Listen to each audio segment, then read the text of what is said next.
اور یوں ہوا کہ جب رہبام کی سلطنت مستحکم ہو گئی اور وہ قوی بن گیا، تو اس نے اور اس کے ساتھ سارے اسرائیل نے خداوند کی شریعت کو ترک کیا۔ اور رہبام بادشاہ کے 5ویں برس میں ایسا ہوا کہ مصر کا بادشاہ سیسک یروشلم پر چڑھایا، اس لیے کہ انہوں نے خداوند کی حکم عدولی کی تھی، اور اس کے ساتھ 1200 رتھ اور 60,000 سوار تھے، اور لوبی اور سوکی اور کوشی لوگ جو اس کے ساتھ مصر سے آئے تھے بے شمار تھے۔ اور اس نے یہودا کے فصیلدار شہر لے لیے اور یروشلم تک آیا۔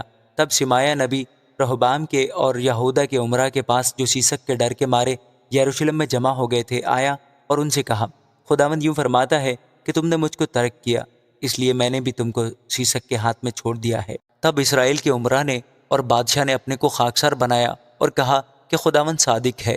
جب خداوند نے دیکھا کہ انہوں نے اپنے کو خاکسار بنایا، تو خداوند کا کلام شمعیاہ پر نازل ہوا کہ انہوں نے اپنے کو خاکسار بنایا ہے، سو میں ان کو ہلاک نہیں کروں گا، بلکہ ان کو کچھ رہائی دوں گا، اور میرا غضب سیسک کے ہاتھ سے یروشلم پر نازل نہ ہوگا، تو بھی وہ اس کے خادم ہوں گے، تاکہ وہ میری خدمت کو اور ملک ملک کی سلطنتوں کی خدمت کو جان لیں۔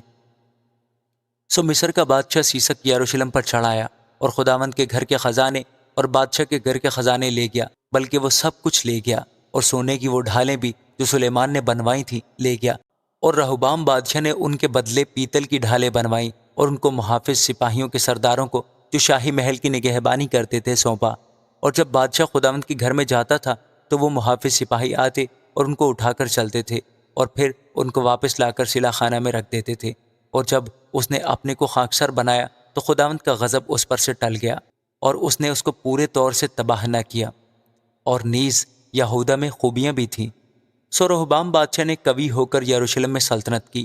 رہبام جب سلطنت کرنے لگا تو 41 برس کا تھا، اور اس نے یروشلم میں، یعنی اس شہر میں جو خداوند نے اسرائیل کے سب قبیلوں میں سے چن لیا تھا کہ اپنا نام وہاں رکھے، 17 برس سلطنت کی۔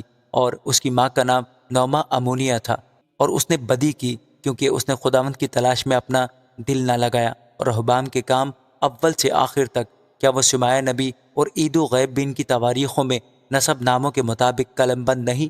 اور رہبام اور یروبام کے درمیان ہمیشہ جنگ رہی، اور رہبام اپنے باپ دادا کے ساتھ سو گیا اور داؤد کے شہر میں دفن ہوا، اور اس کا بیٹا ابیاہ اس کی جگہ بادشاہ ہوا۔ آمین۔